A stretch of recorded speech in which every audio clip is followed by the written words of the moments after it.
राम, आज तक किसी ने मेरा सत्य जानना नहीं चाहा, लेकिन केवल तुम हो राम, जिसने बिना किसी भय के इस पत्थर की भावना को समझा।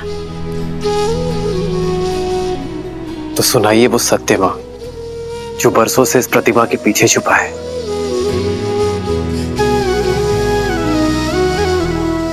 मैं अहल्या, स्वयं ब्रह्मदेव ने मेरा निर्माण किया। ब्रह्मदेव की 5 कन्याओं में से एक हूं। वैसे तो इस संसार ने सुंदरतम स्त्रियों में स्थान दिया, लेकिन महर्षि गौतम ने अपने जीवन में अपनी पत्नी बनाकर स्थान दिया। प्रसन्न थी मैं, सब कुछ था मेरे पास। महर्षि गौतम जैसे ज्ञानी पति का प्रेम और सतानंद जैसा प्यारा संस्कारी पुत्र। निश्चिंत थी मैं कि मेरे जीवन में कुछ अनुचित नहीं हो सकता, पर ये मेरा भ्रम था। नहीं जानती थी मैं कि मेरा रूप ही मेरा शत्रु बन बैठेगा। नहीं समझ पाए कि कब देवराज इंद्र की कुदृष्टि मुझ पर पड़ गई। नहीं जानती थी मैं कि देवराज इंद्र उस अवसर की प्रतीक्षा कर रहे हैं जो मेरे जीवन में आपदा बनकर आने वाला था, मेरा संसार बिखेर देने वाला था।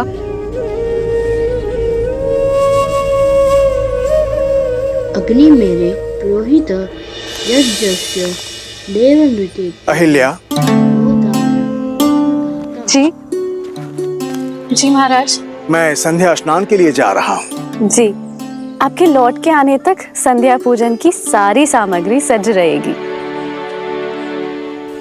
और शिष्यों,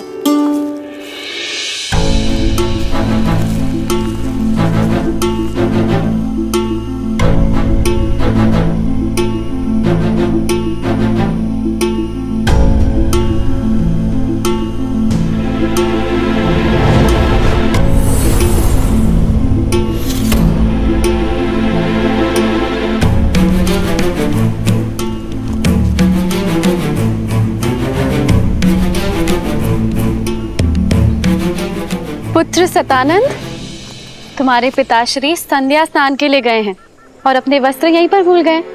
तो जाओ और तुम्हें ये दे के आओ। जी माँ।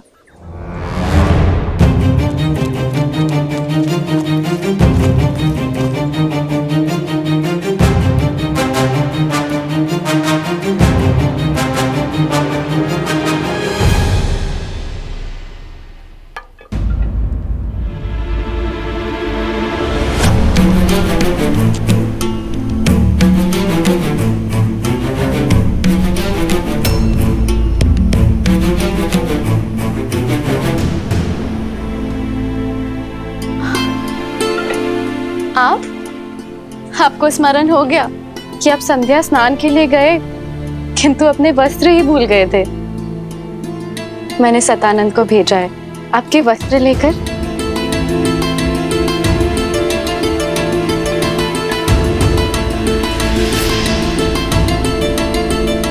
इसीलिए हम अपना वस्त्र छोड़कर गए थे कि तुम सतानंद को बाहर भेजो और हम दोनों को एकांत में कुछ समय मिल सके। अहिल्या,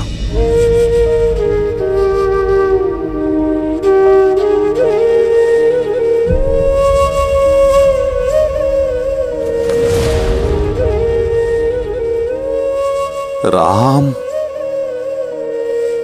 इंद्र की शक्तिशाली माया जाल में फंस गई। नहीं समझ पाई कि मेरे पति के रूप में कोई और था और वहां अनर्थ हो गया।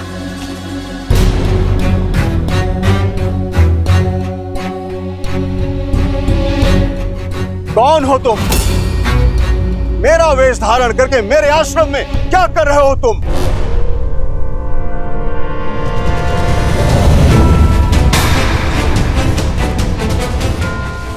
इंद्र? देवता होते हैं मनुष्य और ऋषियों की रक्षा के लिए, परंतु तुम एक ऋषि पत्नी के साथ, ना ही तुम देवराज होने के योग्य हो, ना ही यज्ञ की आहुति प्राप्त करने के योग्य। नहीं नहीं नहीं ऋषिवर, ऋषिवर मुझे क्षमा कर दीजिए, मुझसे बहुत बड़ी भूल हुई है ऋषिवर। तुम्हारे पाप के कारण जीवन के प्रत्येक क्षण में तुम्हें शाप भोगने के योग्य हो तुम।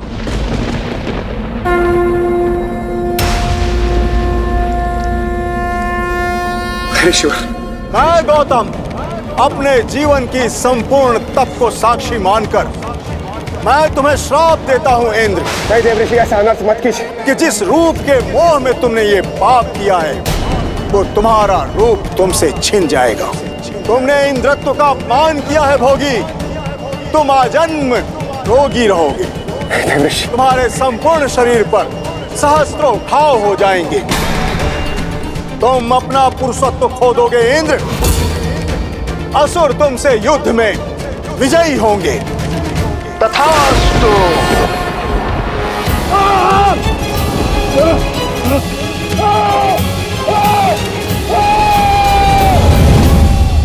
ऋषि गौतम की आंखें पथराई हुई थी, वो मौन थे, मौन,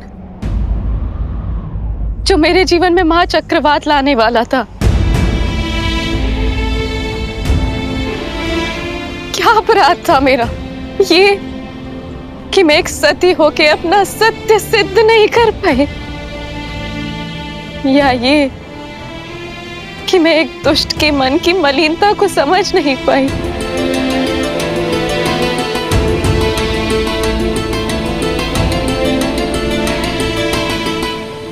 सच में तुम्हें ज्ञात नहीं था कि वो मैं नहीं हूं। आपको संदेह है मुझ पे? अगर अनुमान होता तो क्या मैं देवराज?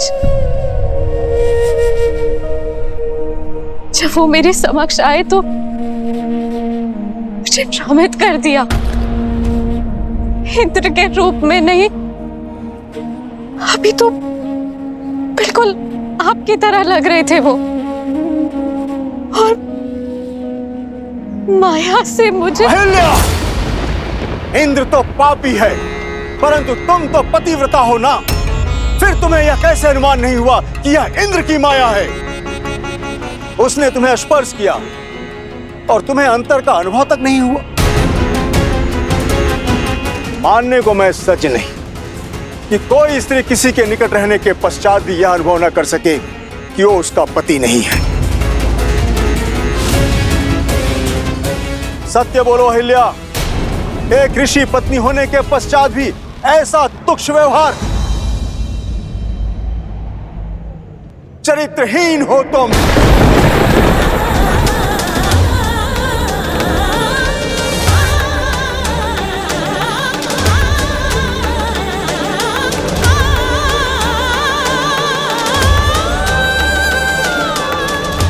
जो स्त्री शब्दों से, भाव से, स्पर्श से किसी की भावना को न समझ सके वो पत्थर के समान होती है।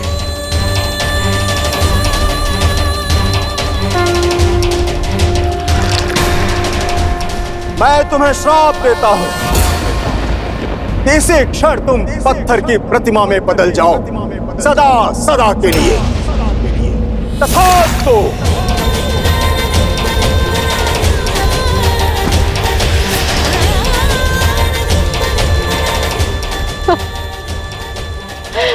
अनर्थ मत कीजिए आर्य, मेरी बात तो सुन लीजिए,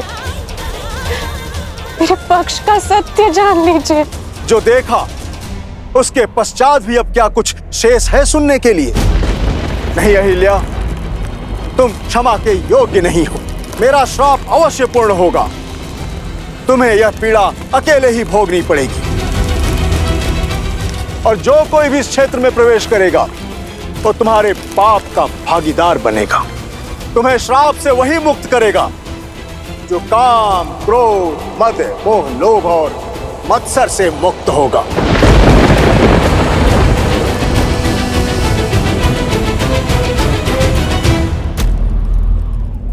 माता,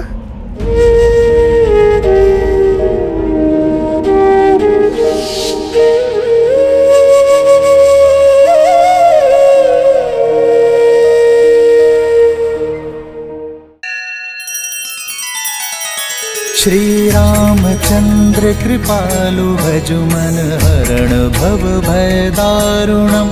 नव कंज लोचन कंज मुख कर कंज पद कंजारुणम। सिया राम, सिया राम, सिया राम, सिया राम। आदर्श और मर्यादा की है ये कथा महापावनम। काट मद श्री से मिला दे श्रीमद् रामायणम, श्रीमद् रामायणम। सिया राम, सिया राम, सिया राम, सिया राम।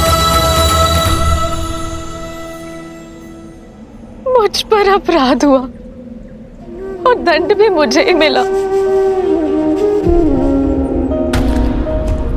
मेरा पक्ष सुने बिना मेरा न्याय किया गया।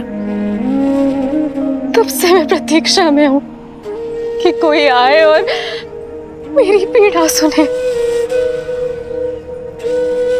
और अब तुम आए हो राम। इनकी बात पर विश्वास नहीं किया जा सकता। महर्षि गौतम जैसे महान ऋषि क्या ऐसे शाप दे देंगे?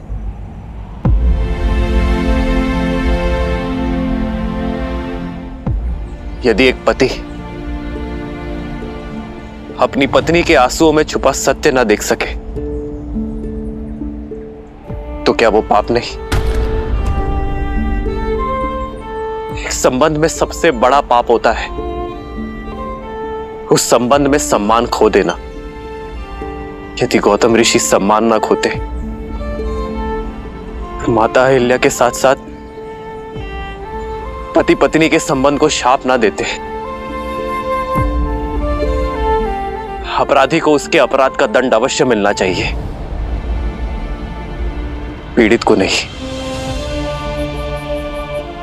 एक स्त्री की पवित्रता का मापदंड उसका शरीर नहीं होता, भाव होता है, उसका मन होता है।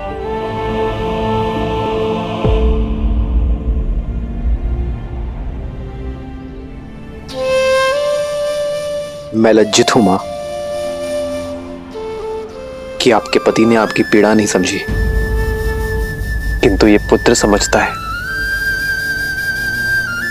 आप निष्पाप है मां, आपको दिया गया शाप अनुचित था।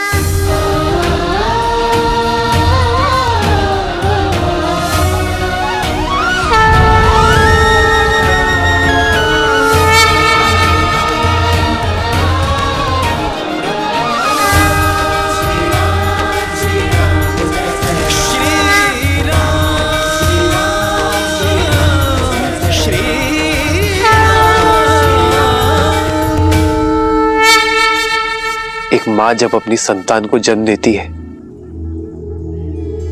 तो कुछ देर के लिए मूर्छित हो जाती है, पथरा जाती है। संतान का रुदन, उसके आंसू, उसके पांव का प्रहार उसे जगाता है मां, संसार में फिर से लाता है। ऐसा ही आपका पुत्र आपको जगाने आया है मां। जाग जाइए मां, लौट आइए।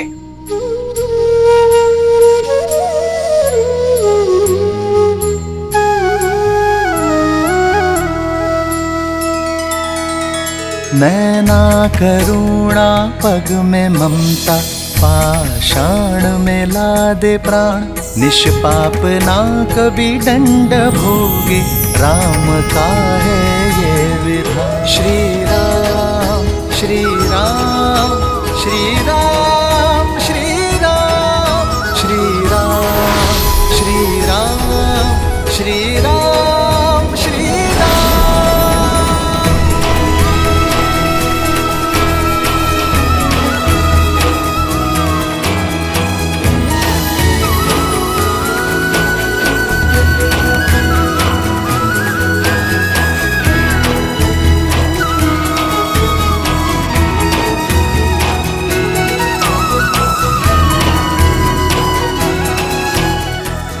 माता,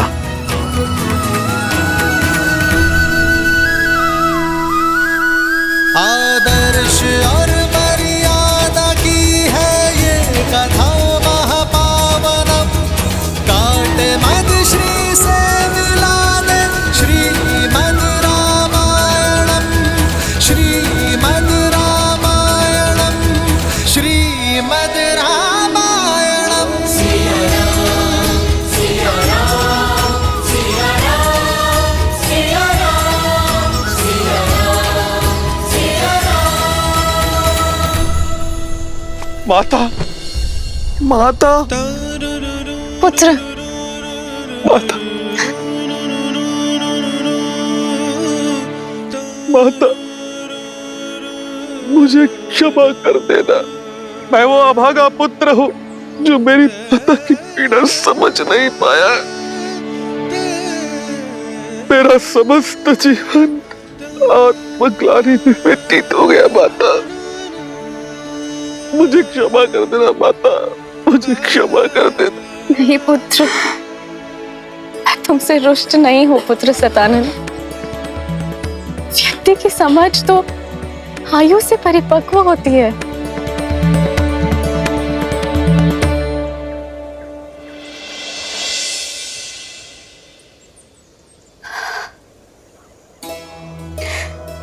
मेरे जाने का समय हो गया है राम, और जीवन का उद्देश्य भी, जो कदाचित तुम्हारी यात्रा में आकर संसार को संबंधों की सीख देना था। आज तुम्हारे सत्य ने मुझे मोक्ष दिलाया है। जैसे मैं केवल राम का नाम लेकर इस संसार से जा रही हूँ, उसी प्रकार सभी सिर्फ तुम्हारा नाम लेकर ही साथ जाएंगे। राम नाम सत्य है। जीवन में हानि लाभ, शाप वरदान, पवित्र अपवित्र कोई महत्व नहीं रखता। महत्व है तो मात्र एक सत्य का। और यही सोच मनुष्य को जीवन और मरण के चक्र से मुक्ति दिलवाएगी, मोक्ष दिलवाएगी। राम नाम सत्य है। राम नाम सत्य है। राम नाम सत्य है। राम नाम सत्य है। राम नाम सत्य है। जय जय राम श्री राम।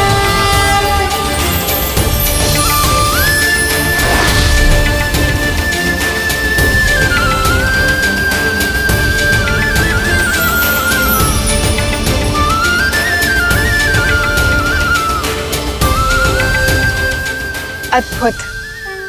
राम नाम सत्य है। हाँ देवी, राम नाम से बड़ा सत्य तो इस संसार में और कोई हो ही नहीं सकता। क्योंकि श्री राम जैसे मनुष्य अपने अपयश की चिंता किए बिना दूसरों की पीड़ा हरते हैं। अपने विषय में सोचे बिना दूसरों के विषय में सोचते हैं। अब ऐसे मनुष्यों के जीवन का मार्ग तो सत्य से ही परिपूर्ण होगा। वहीं दूसरी ओर रावण जैसे लोगों के लिए उनके व्यक्तिगत लाभ, उनके अभिमान, उनके यश से बढ़कर और कुछ नहीं होता। और यही कारण था कि रावण सीता के स्वयंवर में जाने के लिए सज्ज हुआ।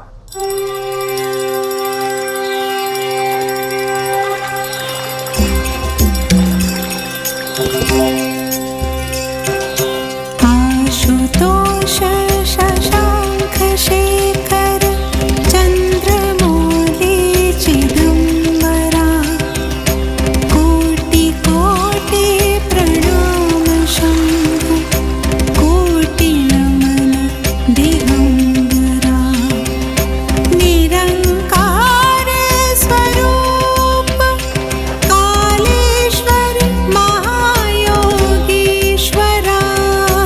दयानिधि दानीश्वर जय जटाधार अभयंकरा शूलपाणि त्रिशूलधारी औगड़ी बागंबरी जय महेश त्रिलोचनाय विश्वनाथ विश्वंभरा जगतपति अनुरक्ति भक्ति सदैव तेरे चरण हो क्षमा हो अपराध सब जय जयति जगदीश्वरा आशुतोष शशांक शेखर चंद्र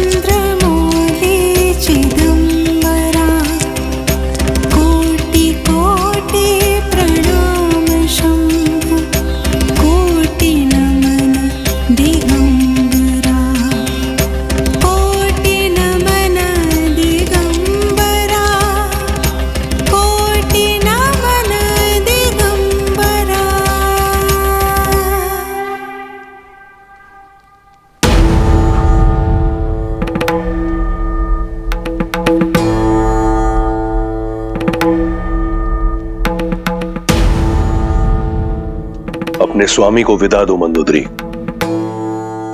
विदा? कहाँ प्रस्थान कर रहे हैं आप? मिथिला। मिथिला? स्वयंवर में, जहां से लंका के लिए निमंत्रण ही नहीं आया। निमंत्रण अतिथि को दिया जाता है, विजेता को नहीं। 14 लोगों के स्वामी को स्वयंवर का निमंत्रण ना देना किसी चुनौती से कम नहीं मंदोदरी। पर हमारे पुत्र मेघनाथ का तो विवाह हो चुका है और दूसरी पत्नी की चाह भी नहीं है उसे।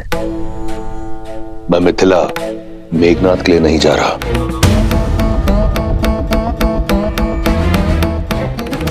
तो फिर तो ये चुनौती सम्मान का नहीं, उपहास का कारण बनेगी रक्षराज।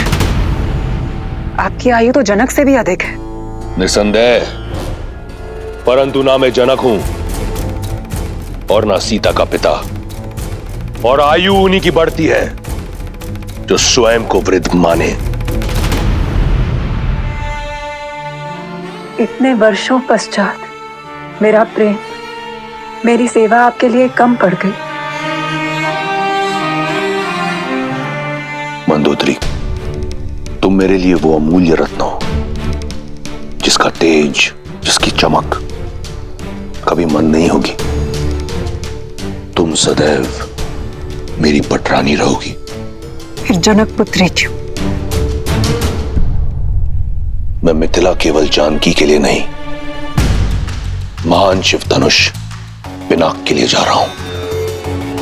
उसका वहां मिथिला में रहना चुभता है मुझे। जब महादेव का परम भक्त यहां लंका में है तो उनका पावन धनुष वहां मिथिला में क्यों? मैं उसे यहां लेकर आऊंगा अपनी भक्ति के प्रसाद के रूप में। और यदि जानकी मेरी वीरता का पुरस्कार बनकर यहां आती है तो इसमें क्या बुराई है? जो आप करने जा रहे हैं वो अनुचित है लंकेश।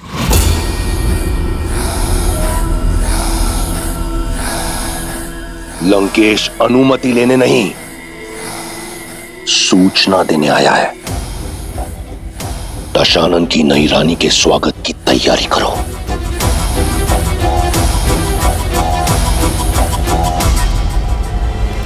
अपने इस भक्त को आशीर्वाद दे महादेव। और मुझे आशा है कि मेरी पटरानी की ओर से आपके धनुष के स्वागत में कोई कमी नहीं रहेगी।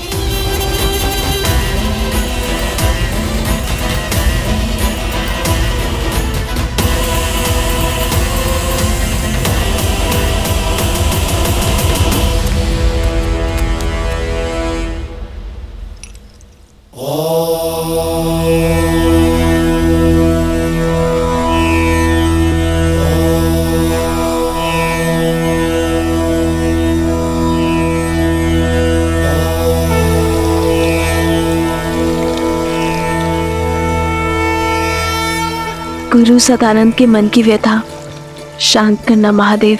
दीदी, दीदी सुनो। मैं पूजा कर रही हूँ उर्मिला। दीदी, आचार्य सदानंद गौतम ऋषि के आश्रम से लौट आए। कहाँ है वो? दशरथ नंदन भी आए उनके साथ? वो तो पता नहीं, कदाचित साथ हो। गुरुदेव तो आते ही राजसभा में चले गए थे पिताश्री से भेंट करने के लिए।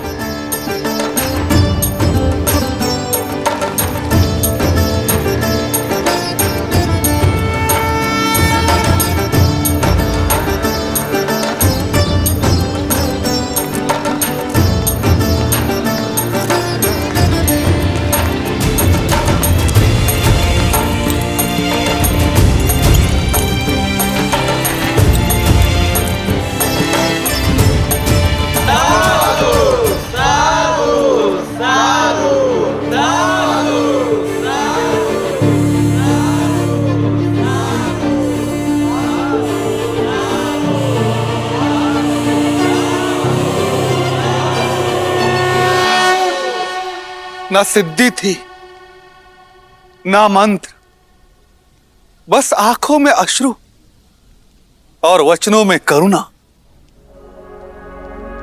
राजन, उसका बखान मैं अपने शब्दों में नहीं कर पाऊंगा। अपने स्पर्श से मेरी माता को श्राप मुक्त कर दिया और मुझे बिना स्पर्श के इस अभिशाप से कि मैं एक चरित्रहीन का पुत्र हूं, आज मैं आपके समक्ष गर्व के साथ यह कह सकता हूं कि मैं अहिल्या पुत्र सतानंद हूं। मेरी मां कलंकिनी नहीं है, मेरी मां पवित्रा है, पवित्रा। साधु, साधु, साधु।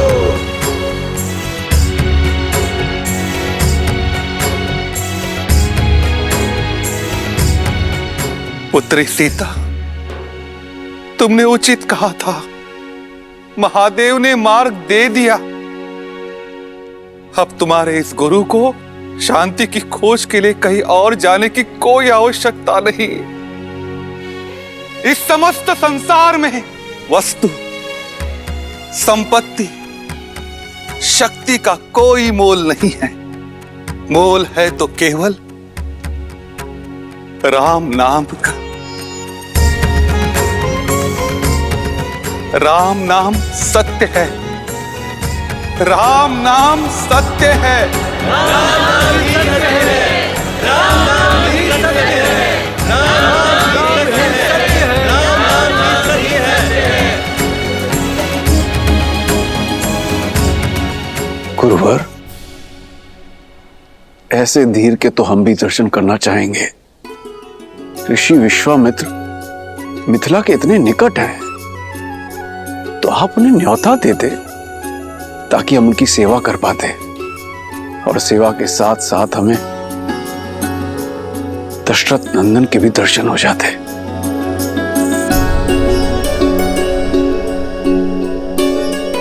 राजन, मैंने प्रयास किया था। ऋषिवर, आप मिथिला के इतने निकट है, हमें सेवा का अवसर देते। मिथिला में शिव धनुष्य यज्ञ होने वाला है और जनक कुमारी का स्वयंवर भी। मैं अवध कुमारों को किसी और उद्देश्य से लेकर आया हूं शतानंद। कभी समय मिला तो मिथिला अवश्य आऊंगा। कदाचित उनके मन में कुछ और है।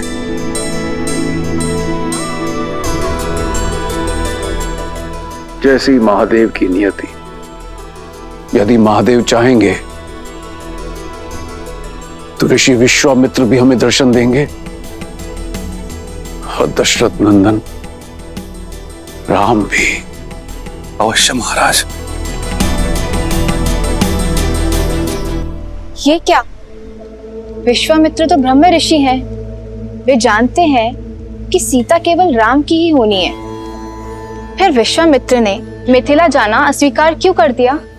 कदाचित इसलिए क्योंकि वो ब्रह्म ऋषि हैं। कदाचित इसलिए कि वह उस क्षण की प्रतीक्षा कर रहे थे जब यह निर्विवाद रूप से सिद्ध हो जाए कि श्री राम से श्रेष्ठ और कोई नहीं। कदाचित इसलिए भी क्योंकि अभी किसी और के मिथिला पहुंचने का समय हुआ है।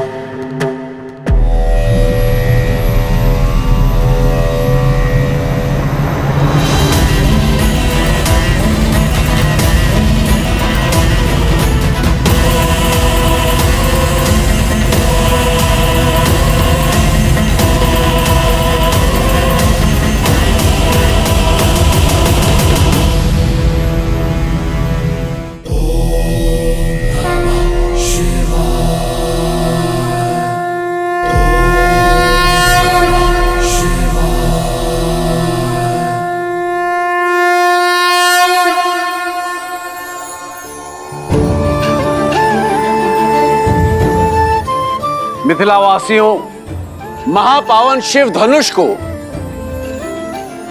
नगर प्रदक्षिणा करने के पश्चात स्वयंवर क्षेत्र में ले जाकर स्थापित कर दिया जाएगा और वहां उस पर प्रत्यंचा चढ़ाने वाला वीर बनेगा मेरी पुत्री सीता का वर जनक पुत्री सीता की जनक पुत्री सीता की जनक पुत्री सीता की मिथिला नरेश जनक की मिथिला नरेश जनक की मिथिला नरेश जनक की। अधिक सोचिए मत दीदी, ये धनुष दशरथ नंदन राम के अतिरिक्त कोई नहीं उठाने वाला।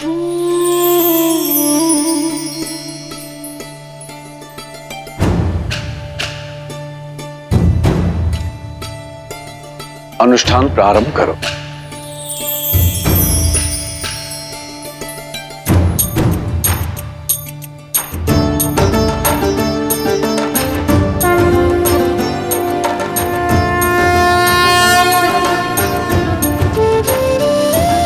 ओम नमः शिवाय, ओम नमः शिवाय।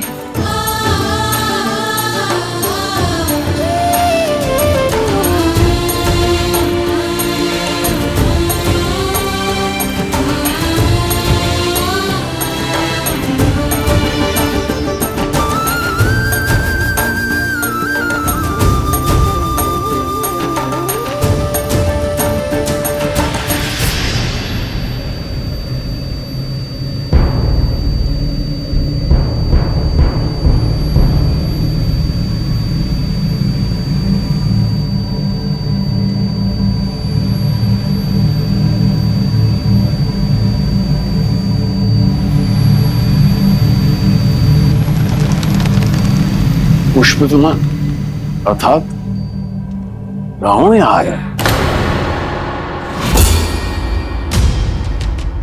रावण, दशानन, दुष्ट राक्षसों का राजा यहाँ?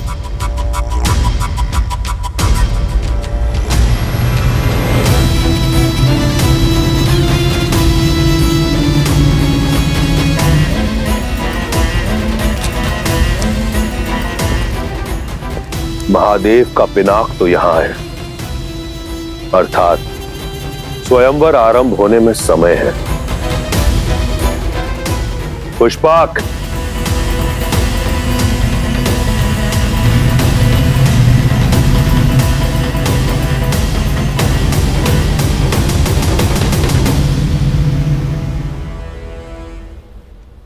आर्य, बिना निमंत्रण रावण का यहाँ आना, क्या उद्देश्य हो सकता है उनका? वो दशानन है, उन्हें निमंत्रणों की आवश्यकता नहीं पड़ती और नीति और नियम के अनुसार भी हम उन्हें स्वयंवर में भाग लेने से रोक नहीं सकते।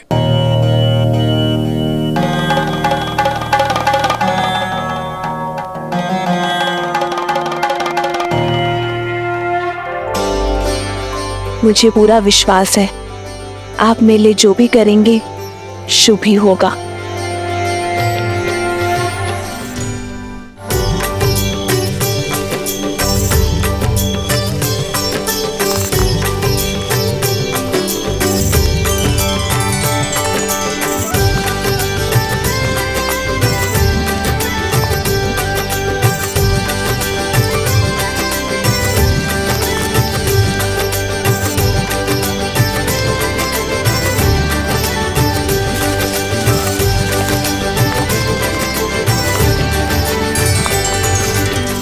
आज भूख प्यास और थकान नहीं हुई लक्ष्मण? गुरु और कहा ले जा रहे इसकी शंका तो नहीं है तुम्हें? आज मैं शंकित नहीं हूं भाई, अभी तो दृढ़ता से तत्पर हूं, क्योंकि मैं जान चुका हूं कि गुरुदेव हमें जहां भी ले जा रहे होंगे किसी कारण से ही ले जा रहे होंगे।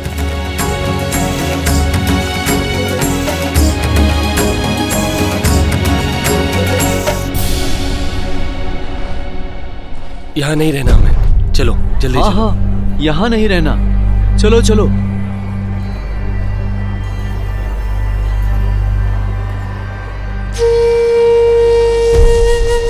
भैया सुनिए, आप सभी इतने चिंतित और भयभीत होकर जा कहाँ रहे? मत पूछो, बस यहाँ नहीं रहना हमें, जाने दो हमें, नरक है ये स्थान। परंतु मित्र, इतने सुंदर स्थान में समस्या क्या है? ये स्थान शापित है। हमें हमारे भाग्य पर छोड़ दो युवक।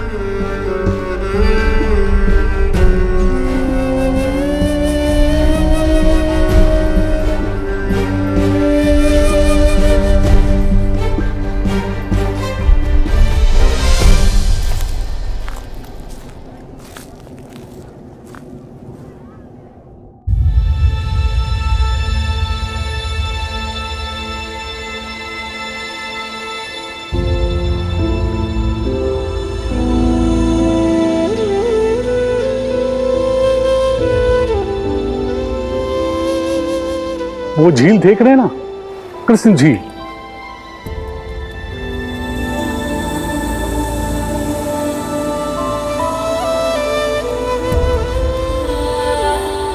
अचानक वहां से जल का वेग आता है और बाढ़ आ जाती है।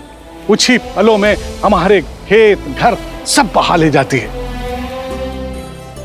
अब तक जैसे तैसे हमने पुरखों की जमीन खेत को बचाकर रखा, पर अब साहस टूट चुका है।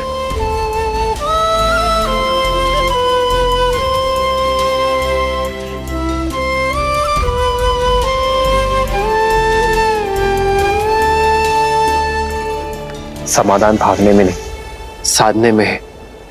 प्रयास किए, पर कोई भी इस बाढ़ को नहीं रोक पाया। जिसने भी प्रयास किया वो मारा गया।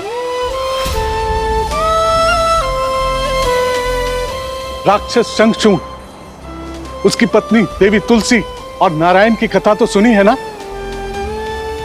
वो झील साधारण नहीं है, देवी तुलसी के मन की पीड़ा से भरी हुई है। नारायण ने शंखचूड़ के छल से प्राण ले लिए और देवी तुलसी ने उसी पीड़ा में उन्हें शालिग्राम बनने का शाप दे दिया।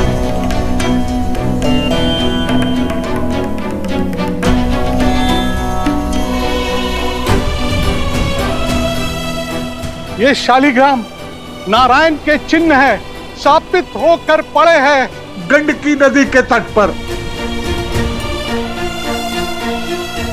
जहां ईश्वर ही शापित हो, वहां मनुष्य के प्रयास से क्या होगा।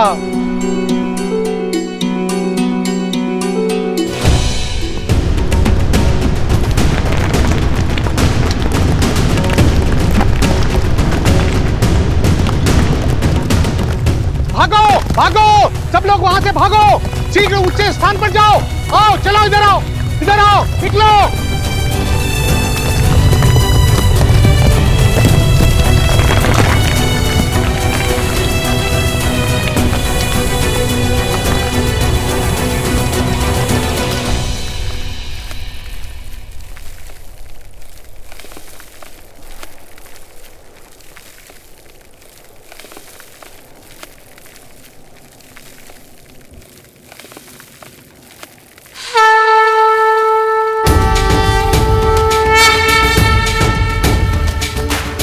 कहां जा रहे हो? ये दुस्साहस तुम्हारे प्राण ले लेगा। आप तो बड़े हैं, ज्ञानी लगते हैं, रोकिए इन्हें। इनसे कहिए कि अपना मार्ग बदल लें। जिन्हें संसार बदलना होता है वे अपना मार्ग नहीं बदलते।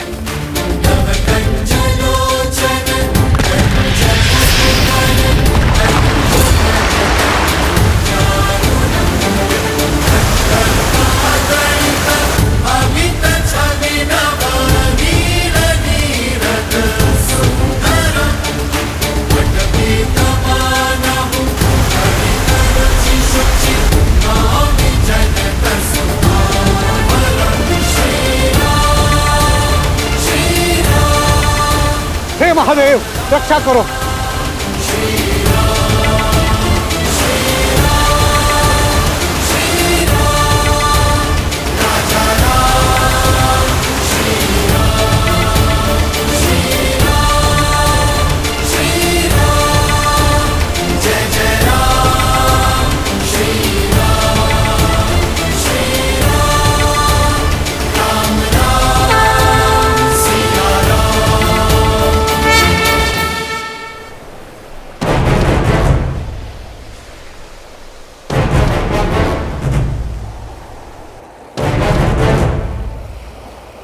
भैया जहां से बांध टूटा है वहीं से बाणों का बांध बना देते हैं। नहीं लक्ष्मण, हमें दीवार नहीं बनानी है, मार्ग बनाना है इस जल की मुक्ति के लिए।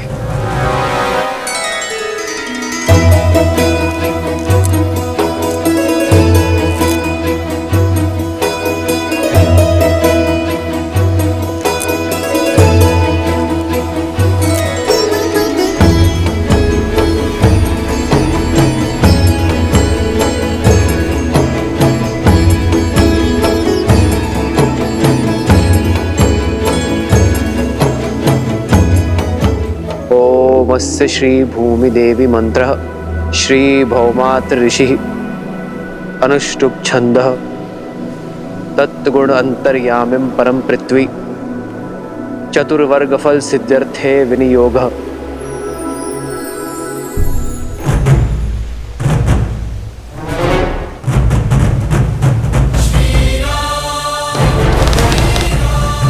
ये क्या करने जा रहे हैं?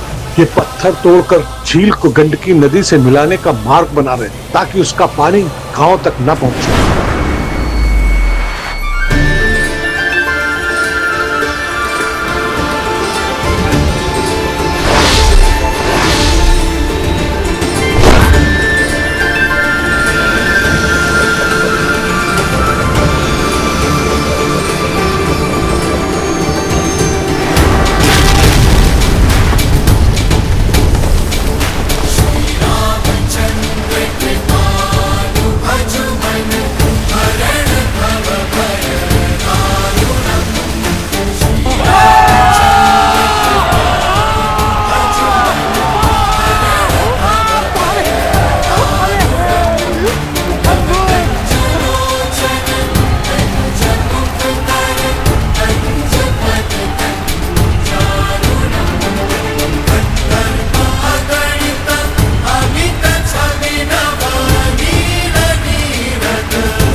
धन्य वीर धन्य, आपने सांप को काट डाला, आप धन्य हैं।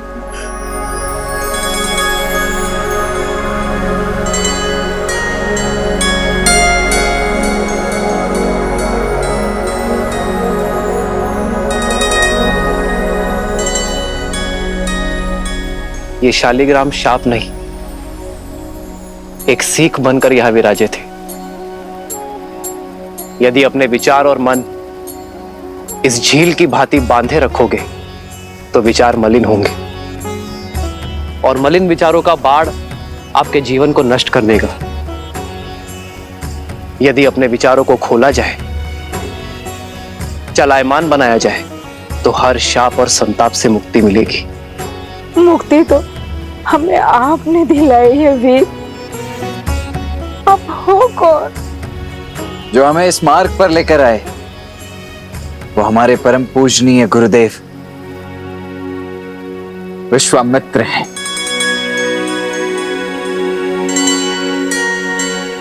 और जिन्होंने इस बाढ़ को रोका है वो मेरे ज्येष्ठ भ्राता दशरथ नंदन राम है।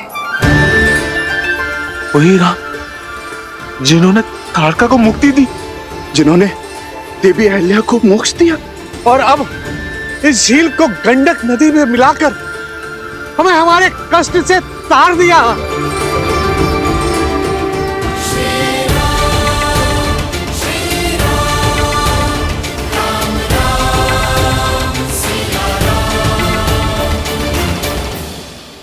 हे श्री राम, हमें आपका मंदिर बनाने की अनुमति दे।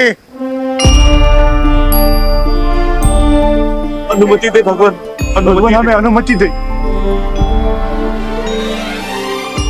आप उठ जाइए।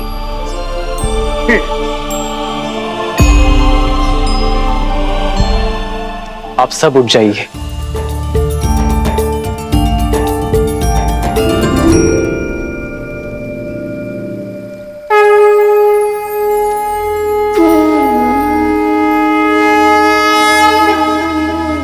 मैं तो केवल एक नर हूं, एक निमित्त। यदि मंदिर बनाना है तो इन नारायण शालिग्राम का बनाओ, जो युगों से यहां सबको मुक्त करने हेतु एक सीख बनकर यहां विराजे।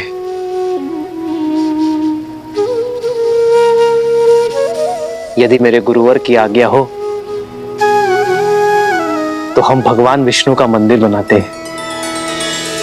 मन की पीड़ा रामचंद्र की है नहीं उसे बांधना, मूल संकट का मिटा दो श्री राम की ये भावना। श्री राम श्री राम श्री राम श्री राम।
दशानन, कदाचित मैंने आपको निमंत्रण तो तुमने केवल मुझे ही दिया था मिथिला नरेश। महादेव के पावन पिनाक को उठाने की चुनौती रखकर। भयभीत मत हो, मैं यहां स्वयंवर के लिए नहीं, महादेव के इस धनुष के लिए आया हूं।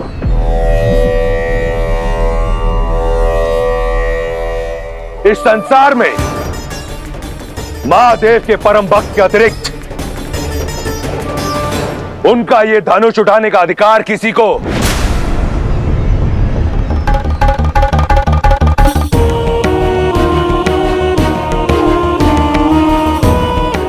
नहीं।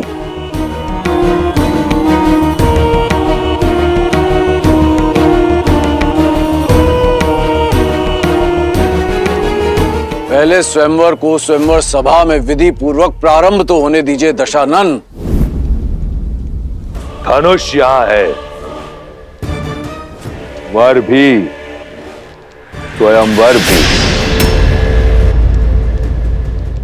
जब चुनौती पूरे होने के सारे साधन यहां है तो फिर समय व्यर्थ क्यों करें?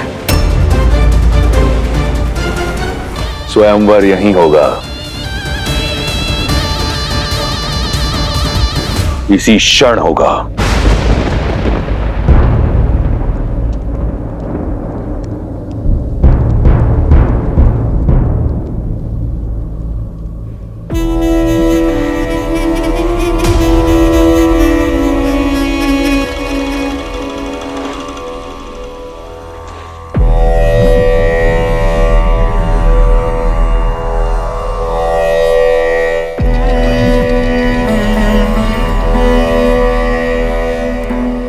मैं वही दशानन हूं जिसने कैलाश उठा लिया था। इस धनुष को मैं अपने बाएं हाथ की एक उंगली से उठाऊंगा।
मुझसे नहीं उठेगा राक्षसों में।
अभिमान के आधार पर भगवान भी न कृपा करें। जिसके मन शुद्धि और श्रद्धा उसके संकट शिव हरें।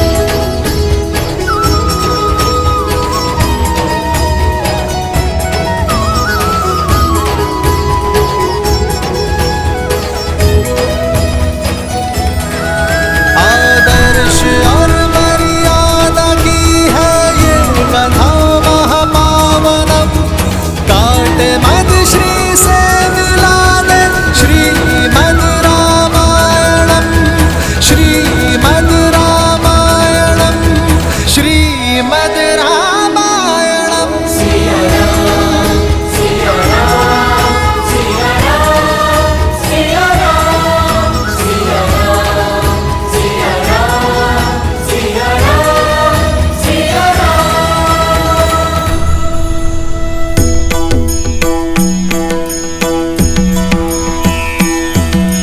जय अविनाशी सब घटवासी व्यापक परमानंदा। जय जय अविनाशी सब घटवासी व्यापक परमानंदा। अविगत गोपीतम चरित पुनीतम माया रहित मुकुंदा। जिहि लागी विरागी अति अनुरागी विगत मोह मुनि वृंदा। निशिवासर ध्यावहि गुण गण गावहि जयति सच्चिदानंदा।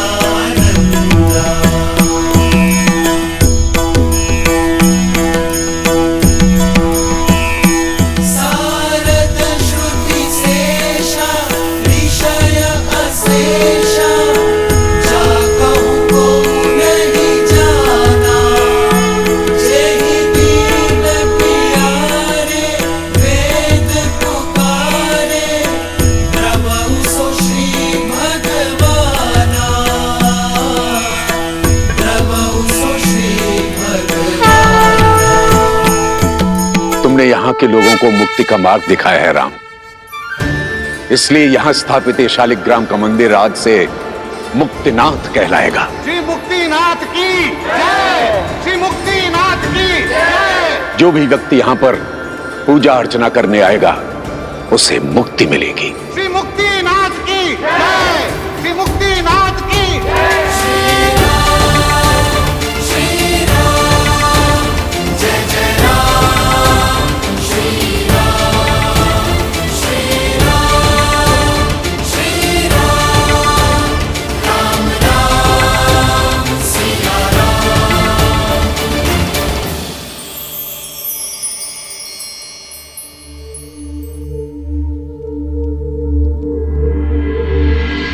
इस संसार में जो कुछ होता है महादेव की इच्छा से होता है। मिथिला का संकट टल चुका है।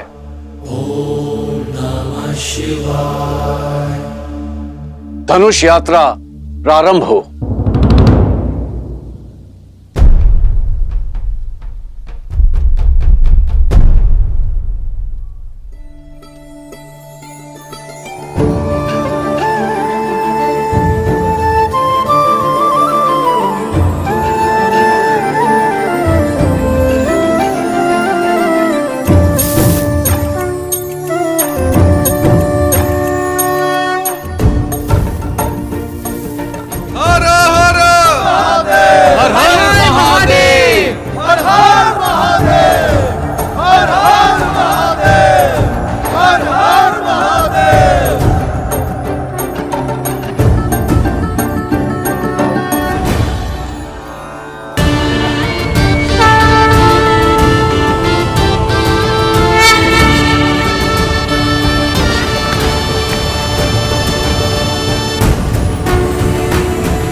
जिस शिव धनुष को दशानन रावण ने उठा पाया, उसे कौन उठा पाएगा? मुझे नहीं लगता यह स्वयंवर सफल हो पाएगा। फिर यह असंभव कार्य कौन पूरा करेगा?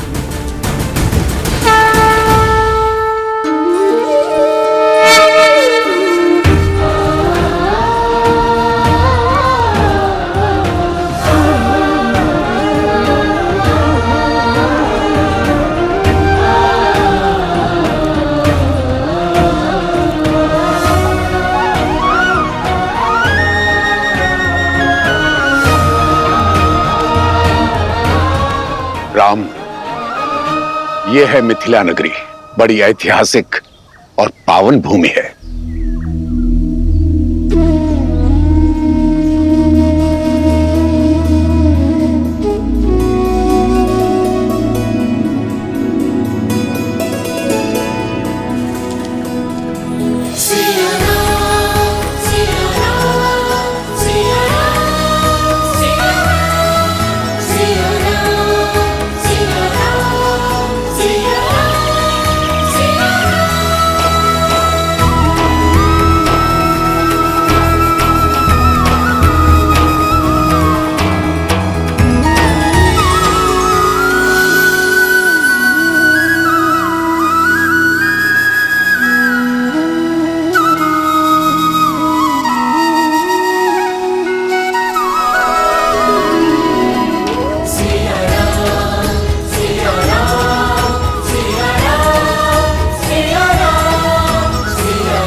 मिथिला तो अद्भुत है, अति सुंदर। अर्थात अब हमें मिथिला के साथ साथ महादेव के पिनाक धनुष के दर्शन करने का भी अवसर मिलेगा। मैंने कहा ये मिथिला नगरी है, ये नहीं कि हम नगर प्रवेश करेंगे। शिव धनुष को यहीं से प्रणाम कर लो लक्ष्मण। हम नगर के बाहरी मार्ग से जा रहे हैं लक्ष्मण।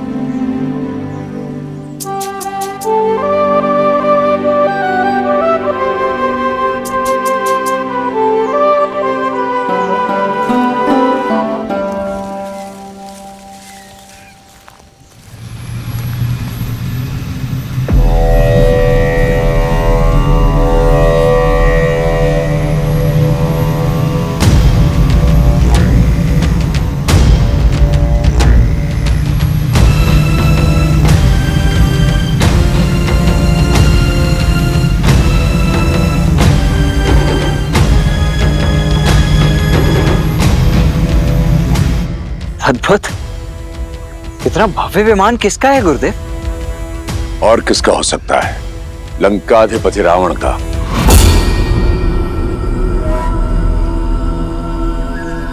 कदाचित शिव धनुष की लालसा उसे यहां खींच लाई हो। वही रावण जिसका हाथ ताड़का और मारीच के सर पर था। अर्थात इतने महाशक्तिशाली असुर ने यह स्वयंवर तो निश्चित ही जीत लिया होगा ना गुरुदेव? शिव धनुष को उठाने के लिए बाहुबल की नहीं, चरित्र बल की आवश्यकता होती है लक्ष्मण।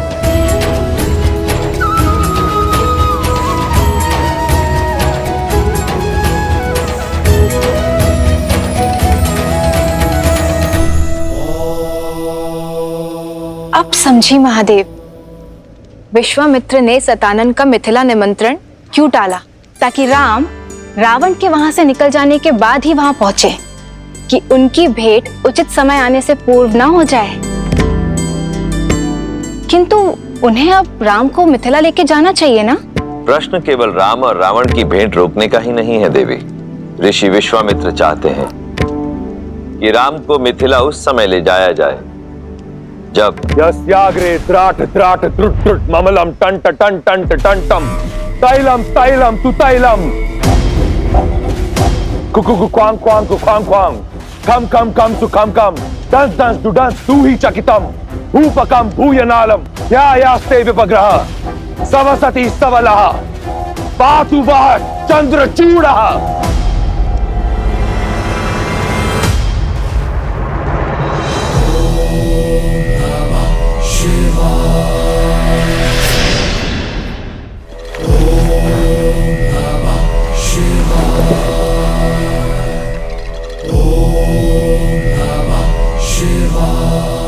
हर हर महादेव। प्रणिपात माता। व्यथित प्रतीत होते हो दशानन। कारण आप भली भांति जानते हैं महादेव। इस प्रकार सबके समक्ष आपने मुझे अपमानित क्यों किया?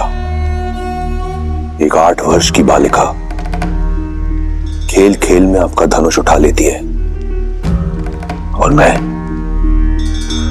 आपका महाशक्तिशाली परम भक्त उसे उठा नहीं पाया। ये तो तभी संभव है जब आपकी इच्छा ना हो। कारण मेरी इच्छा नहीं दशानन, कारण है तुम्हारे कर्म। केवल मेरा भक्त मात्र होने से ही तुम्हारे कर्मों का फल तुम्हें छोड़ेगा नहीं। अभी भी समय है, अपना मार्ग बदल लो। अपनी असीम शक्ति और संपत्ति का उपयोग संसार के हित के लिए करो। इस संसार से मुझे कुछ नहीं मिला महादेव। जो भी पाया छीनकर। परंतु आप तो वो शिव हैं जिन्होंने अपने भक्तों के लिए विष पिया। तो आपने अपने इस भक्त को अपमान का विष क्यों पिलाया? बिना निमंत्रण मिथिला जाकर अपने अपमान को तुमने स्वयं आमंत्रण दिया दशानन। मैं जानना चाहता हूं रावण कि वो ऐसा क्या था जिसे पाने की लालसा तुम्हें मिथिला तक ले गई।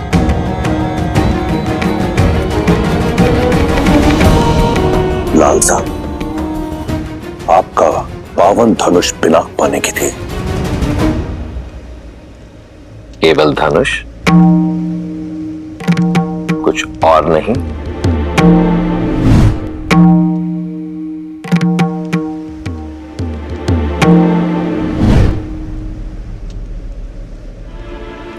बोलो दशानन,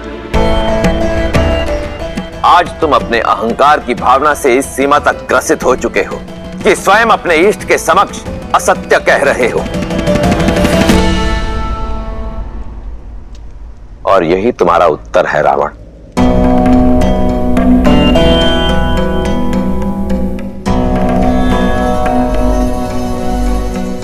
सीता ने उस धनुष को उठाया क्योंकि उसके हृदय में आभार था, कामना नहीं। और तुम उसी धनुष को नहीं उठा पाए क्योंकि तुम्हारे हृदय में अहंकार था, भावना नहीं। तुम अत्यंत सौभाग्यशाली हो लंकापति कि तुम्हारे पास मंदोदरी जैसी पतिव्रता पत्नी है, मेघनाद जैसा आज्ञाकारी पुत्र है। इसलिए जो तुम्हारा नहीं है उसे पाने की लालसा छोड़कर जो है उसी में संतुष्ट रहना सीखो। मैंने तो यही सीखा है महादेव कि जीवन में जो मिलता है या तो प्रयास से या फिर प्रहार से। परंतु आपने आज सिद्ध कर दिया कि आप केवल देवों के ही देव हैं। इस राक्षस का साथ नहीं देंगे आप, फिर चाहे ये राक्षस आपका परम भक्ति क्यों ना हो। आप ईश्वर हैं, जैसे आपकी इच्छा। रहिए आप देवों के देव, परंतु फिर अपने इस राक्षस भक्त से अपनी प्रवृत्ति बदलने की अपेक्षा न करें। यदि मेरे इष्ट होकर भी आप देवों के ही देव हैं, तो मैं भी आपका भक्त होकर राक्षस राज हूं। आप वही करें जिसकी अपेक्षा देवों को आपसे है, और मैं वही करूंगा जिसकी अपेक्षा राक्षसों को मुझसे है। उचित है दशानन। यदि ऐसा है तो अपने कर्मों का फल चखने के लिए भी सज्ज रहना। हर हर महादेव। माता,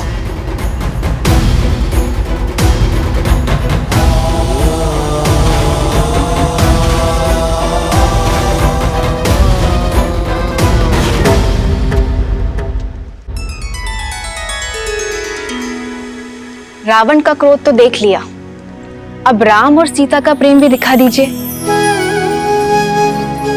बताइए ना, विश्वामित्र राम को लेके जनकपुरी कब जाएंगे?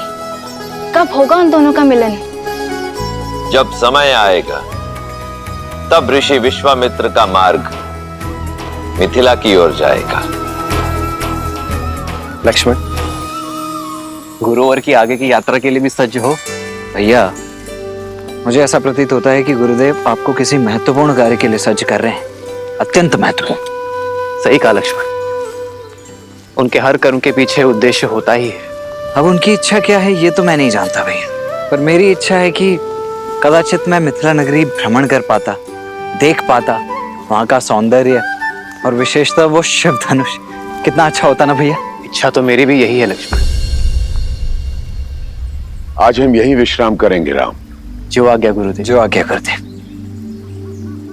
अब जब यहाँ विश्राम कर ही रहे हैं तो तुम जाकर मिथिला नगरी देखा हो राम। जहां विश्राम करते हैं वहां की लोक संस्कृति जानने से ज्ञानवर्धन होता है।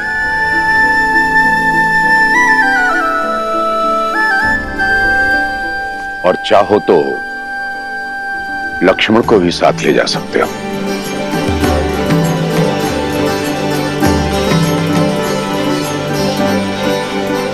कब चलना है लक्ष्मण?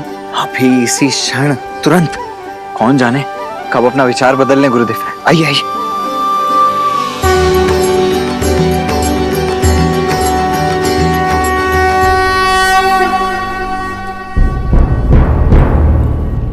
सुना है ना, महादेव ने मिथिला में महाधनुष रखा ही इसलिए ताकि यहां सब शुभ हो। विश्वास रखो।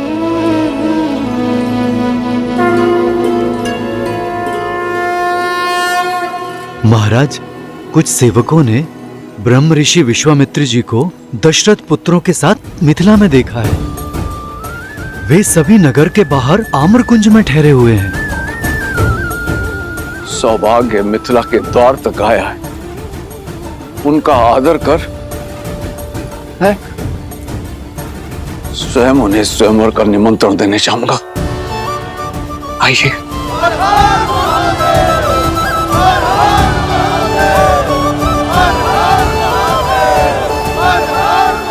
मैथिली जब विवाह करके चली जाएगी तो इस मिथिला को कौन संभालेगा? मिथिला और मैथिली दोनों को महादेव ने संभाला है, आगे भी संभाल लेंगे। महालक्ष्मी जैसा दिव्य स्वरूप आया है पुत्री। प्रार्थना करती हूँ कि नारायण जैसा दिव्य वर मिले तुम्हें।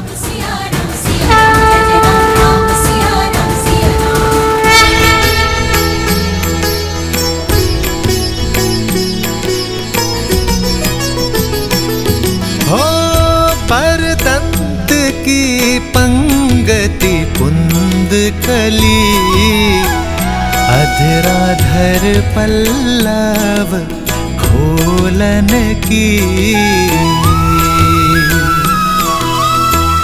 चपला चमके घन बीच जागे, छवि मोतिन माल मोलन की। हो घुंघरारी लटे लटके मुख पर, कुंडल लोला का पोलन की।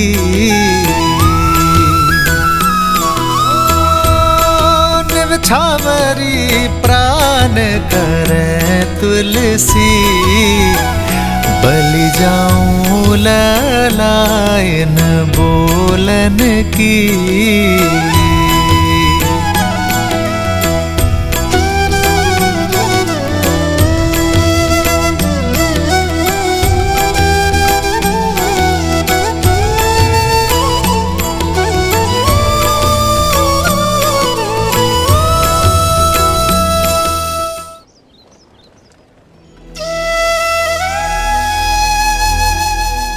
बाहर से जितनी सुंदर लग रही थी, भीतर से तो उससे कहीं अधिक सुंदर लग रही है ये मिथिला, है ना भैया? हाँ लक्ष्मण, मिथिला का सच्चा सौंदर्य यहाँ के लोगों की सोच और संस्कृति में ज्ञान का गढ़ है ये नगर।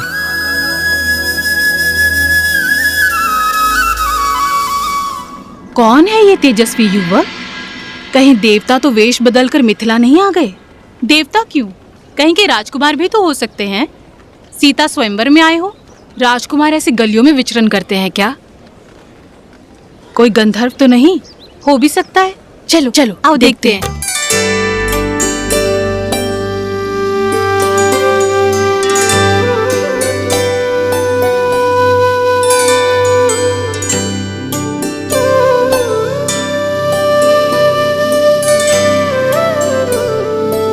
भैया,